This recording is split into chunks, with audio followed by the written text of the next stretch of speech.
সামনেই রাষ্ট্রপতি নির্বাচন, সেই নির্বাচনকে সামনে রেখেই ফের একজোট হতে চলেছে বিরোধীরা। বিরোধী জোটের রাষ্ট্রপতি পদপ্রার্থী স্থির করতে মঙ্গলবার বিজেপি দলগুলিকে নিয়ে আলোচনায় বসেছেন সোনিয়া গান্ধী। সেই আলোচনায় যোগ দিতেই দিল্লি গেলেন তৃণমূল কংগ্রেস নেত্রী মমতা বন্দ্যোপাধ্যায়। কেন মমতা বন্দ্যোপাধ্যায়কে আহ্বান কংগ্রেস সভানেত্রী? জাতীয় রাজনীতিতে বিজেপি বিরোধী মুখ হিসেবে পরিচিত মমতা বন্দ্যোপাধ্যায়। জাতীয় স্তরে বিরোধীদের একজোট করতে মমতাকে চান সোনিয়া। রাজ্যসভা ও লোকসভা মিলে তৃণমূল কংগ্রেসের সাংসদ সংখ্যা ৪২। রাজ্যের বিধানসভায় ২১১টা আসন জোড়াফুল শিবিরের দখলে।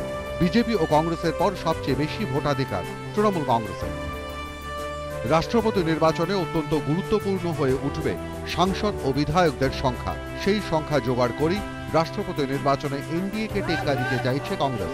এসব রাজনৈতিক কৌশল ছাড়াও রাষ্ট্রপতি পদপ্রার্থী কে হবে তা নিয়েও আলোচনা হতে পারে। প্রার্থী নিয়ে মমতা বন্দ্যোপাধ্যায়ের মতামত জানতে চান Sonia Gandhi. She gave me a ring that she want to talk to me something, so I do not know which are the subject and all that. Let us discuss and then. Joint opposition candidate for the presidential post is possible, ma'am? Now I cannot say because I do not know anything. Let me know the things, then only I can tell you. বর্তমান রাষ্ট্রপতি প্রণব মুখোপাধ্যায়কেও দ্বিতীয়বারের জন্য প্রার্থী করা হতে পারে। সেক্ষেত্রে বিজেপির একাংশ আপত্তি তুললেও তা থোপে টিকবে না বলে মনে করছে কংগ্রেস। রাষ্ট্রপতি পদপ্রার্থী হিসেবে গোপাল কৃষ্ণ গান্ধীর নামও উঠতে পারে আলোচনায়। এছাড়া লোকসভার প্রাক্তন স্পিকার মীরা কুমারের নামও উঠতে পারে আলোচনায়।